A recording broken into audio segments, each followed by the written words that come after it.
Hi friends, welcome back to our YouTube channel Vedya vlogs. ಈ ಒಂದು ವಿಡಿಯೋದಲ್ಲಿ ನಾನು ಪಾಲಕ್ ಸೊಪ್ಪು ಚಟ್ನಿ ಮತ್ತು ಗೋರಿಕಾಯಿ ಪಲ್ಯ ಹೇಗೆ ಮಾಡೋದು ಅಂತ ತೋರಿಸ್ತಾ ಇದ್ದೀನಿ ಸಿಂಪಲ್ಲಾಗಿ. ಇನ್ನೂ ಯಾರ್ಯಾರೆಲ್ಲ ಚಾನಲ್ ಸಬ್ಸ್ಕ್ರೈಬ್ ಮಾಡ್ಕೊಳ್ಳಿಲ್ಲ ಸಬ್ಸ್ಕ್ರೈಬ್ ಮಾಡ್ಕೊಳ್ಳಿ, ಹಾಗೆ ನೋಟಿಫಿಕೇಷನ್ ಆನ್ ಮಾಡ್ಕೊಳ್ಳಿ. ಮೊದಲನೇದಾಗಿ ನಾನಿಲ್ಲಿ ಒಂದು ಬಾಣಲೆ ಇಟ್ಕೊಂಡು ಬಿಸಿ ಮಾಡ್ಕೋತಾ ಇದ್ದೀನಿ.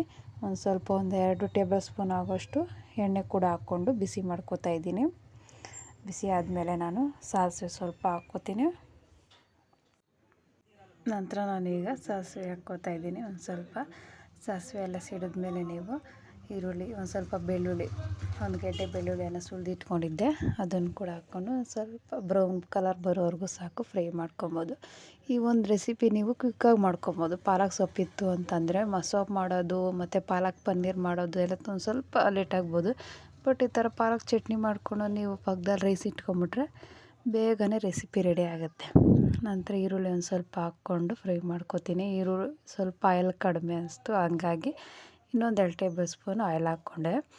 ನಂತರ ಈಗ ಸ್ವಲ್ಪ ಸಾಫ್ಟ್ ಆಗಲಿ, ಬ್ರೌನ್ ಕಲರ್ ಬರೋವರೆಗೂ ಫ್ರೈ ಮಾಡ್ಕೊಳ್ಳೋಣ ಚೆನ್ನಾಗಿ. ನಂತರ ಒಂದು ಸ್ವಲ್ಪ ಎಲ್ಲ ಚೆನ್ನಾಗಿ ಫ್ರೈ ಆದಮೇಲೆ ನಂತರ ನಾನು ಇದಕ್ಕೆ ಒಣಮೆಣಸಿನ್ಕಾಯಿ ಮತ್ತು ಹಸಿಮೆಣ್ಸಿನ್ಕಾಯಿ ನಾನು 2 ಈಕ್ವಲ್ ಆಗಿ ತೊಗೊಂಡಿದ್ದೀನಿ. ಯಾಕಂತಂದರೆ ಹಸಿಮೆಣ್ಸಿನ್ಕಾಯಿ ಗ್ಯಾಸ್ಟ್ರಿಕ್ ಆಗಿಬಿಡುತ್ತೆ ಅನ್ನೋ ಕಾರಣಕ್ಕೆ ಸ್ವಲ್ಪ ಒಣಮೆಣ್ಸಿನ್ಕಾಯಿ ಮತ್ತು ಹಸಿಮೆಣ್ಸಿನ್ಕಾಯಿ 2 ಕೂಡ ಈಕ್ವಲಾಗಿ ಹಾಕ್ಕೊಂಡು ಈಗ ಫ್ರೈ ಮಾಡ್ಕೊತಾ ಇದ್ದೀನಿ.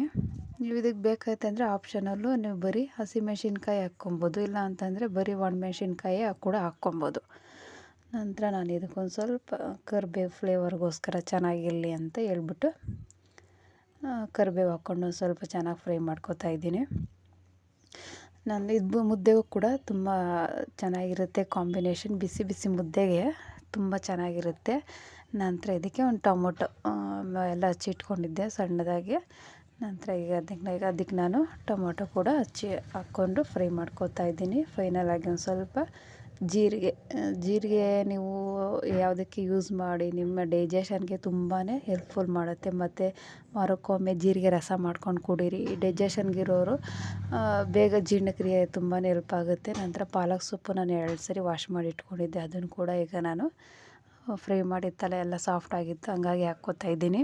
ಪಾಲಕ್ ಸೊಪ್ಪು ಹಾಕ್ಬಿಟ್ಟು ನೀವು ಮಿಕ್ಸ್ ಕೊಡಬೇಡಿ. ಪಾಲಕ್ ಸೊಪ್ಪೆಲ್ಲ ಒಂದು ಸ್ವಲ್ಪ ಸಾಫ್ಟಾಗಿ ಬೇಯಲಿ, ಅಲ್ಲಿವರೆಗೂ ನೀವು ಸೌಟಲ್ಲಿ ತಿರುಗೋದಕ್ಕೆ ಹೋಗಬೇಡಿ. ಈ ಥರ ಪ್ಯಾನಲ್ಲಿ ಫುಲ್ಲು ಹಾಕ್ಬಿಟ್ಟು ನಾವು ಏನಿಲ್ಲ ಅಂದರೂ ಒಂದು 3 to 5 ಮಿನಿಟ್ಸ್ ಬಿಟ್ಟರೆ ಸಾಕು.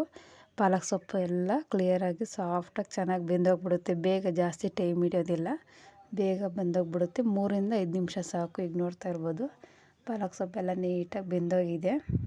ನಂತರ ಅದ್ರಾಗಿರೋ ತರಕಾರಿ ಕೂಡ ಚೆನ್ನಾಗಿ ಬೆಂದೋಗಿದೆ.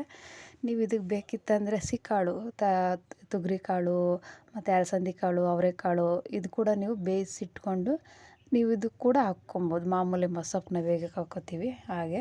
ನಂತರ ನಾನು ಜಾರಿಗೆ ಒಂದು ಸ್ವಲ್ಪ ಧನಿಯಾ ಪುಡಿ ಹಾಕ್ಕೊಂಡು, ಒಂದು ಸ್ವಲ್ಪ ಜಾಸ್ತಿ ಬೇಡ, ಕೊಬ್ಬರಿ ಒಂದು ಸ್ವಲ್ಪ ಹಾಕ್ಕೊಂಡು, ನಂತರ ನಾನು ಏನೆಲ್ಲ ಫ್ರೈ ಮಾಡಿ ಇಟ್ಕೊಂಡಿದ್ನಲ್ಲ ತರಕಾರಿ ಸೊಪ್ಪು ಎಲ್ಲ ಅದನ್ನು ಹಾಕ್ಕೊಂಡು ಮಿಕ್ಸ್ ಮಾಡಿಕೊಂಡ್ರೆ ನಿಮಗೆ ಪಾಲಕ್ ಚಟ್ನಿ ಅನ್ನೋದು ರೆಡಿ ಆಗುತ್ತೆ. ನಾನು ಹೇಳ್ದಂಗೆ ಇದಕ್ಕೆ ಕಾಳು ಕೂಡ ನೀವು ಬೇಯಿಸಿ ಹಾಕ್ಕೊಬೋದು, ತುಂಬ ರುಚಿಯಾಗಿರುತ್ತೆ. ಒಮ್ಮೆ ಟ್ರೈ ಮಾಡಿ. ನೆಕ್ಸ್ಟ್ ನಾನಿಲ್ಲಿ ಗೋರಿಕಾಯಿ ಪಲ್ಯಕ್ಕೆ ಎಲ್ಲ ರೆಡಿ ಮಾಡಿ ಇಟ್ಕೊಂಡು ಒಗ್ಗರಣೆ ಹಾಕ್ಕೊಬಿಟ್ಟಿದ್ದೀನಿ. ಒಗ್ಗರಣೆ ಕ್ಲಿಪ್ಪು ಸ್ವಲ್ಪ ಮಿಸ್ ಆಗಿದೆ. ಮಾಮೂಲಿ ಎಣ್ಣೆಗೆ ಸಾಸಿವೆ, ಈರುಳ್ಳಿ, ಮೆಣಸಿನ್ಕಾಯಿ, ಕರಿಬೇವು ಹಾಕ್ಕೊಂಡು ಫ್ರೈ ಮಾಡಿಕೊಂಡು ಈಗ ಗೋರಿಕಾಯಿ ಕೂಡ ಹಾಕ್ಕೊಂಡು ಫ್ರೈ ಮಾಡ್ತಾಯಿದ್ದೀನಿ. ಸೈಡ್ ಡಿಶ್ಗೆ ಗೋರಿಕಾಯಿ ಯಾರ್ಯಾರು ಇಷ್ಟಪಡಲ್ಲ ಅಂಥವ್ರಿಗೆ ಈ ಥರ ಪಲ್ಯ ಮಾಡಿಕೊಟ್ಬಿಟ್ರೆ ತುಂಬಾ ರುಚಿಯಾಗಿರುತ್ತೆ. ಈಗೆಲ್ಲ ತುಂಬ ಚೆನ್ನಾಗಿ ಬೆಂದೋಗಿದೆ. ಒಂದು ಗ್ಲಾಸ್ ನೀರು ಹಾಕ್ಕೊಂಡ್ರೆ ಸಾಕು, ಬೇಗ ಬೆಂದೋಗುತ್ತೆ. ನೆಕ್ಸ್ಟು ಧನಿಯಾ ಪುಡಿ ಮತ್ತು ಒಂದು ಸ್ವಲ್ಪ ಖಾರದ ಪುಡಿ ಹಾಕ್ಕೊಂಡಿದ್ದೀನಿ. ನೀವು ಬೇಕಿತ್ತು ಅಂದರೆ ಒಂದು ಸ್ವಲ್ಪ ಗರಂ ಮಸಾಲ ಕೂಡ ಹಾಕ್ಕೊಬೋದು. ನೆಕ್ಸ್ಟ್ ಕಾಯಿ ತುರಿ ಹಾಕ್ಕೊಂಡ್ರೆ ಒಂದು ಗೋರಿಕಾಯಿ ಪಲ್ಯ ಅನ್ನೋದು ರೆಡಿ ಆಗುತ್ತೆ. ಸೈಡ್ ಡಿಶ್ಗೆ ಬೇಗನೆ ಕ್ವಿಕ್ಕಾಗಿ ಮಾಡ್ಕೊಳ್ಳೋವಂಥದ್ದು. ಟ್ರೈ ಮಾಡಿ ಹೇಗಿತ್ತು ಅಂತ ಕಮೆಂಟ್ ಮಾಡಿ. ನಮ್ಮ ಚಾನಲ್ ಸಬ್ಸ್ಕ್ರೈಬ್ ಮಾಡಿಕೊಂಡು ಸಪೋರ್ಟ್ ಮಾಡಿ ಅಂತ ಕೇಳ್ಕೊತೀನಿ. ಮತ್ತು ಪಕ್ಕದಲ್ಲಿರೋ ಬೆಲ್ ಐಕಾನ್ ಕ್ಲಿಕ್ ಮಾಡಿ ಆಲ್ ನೋಟಿಫಿಕೇಷನ್ ಆನ್ ಮಾಡ್ಕೊಳ್ಳಿ. So thanks for watching.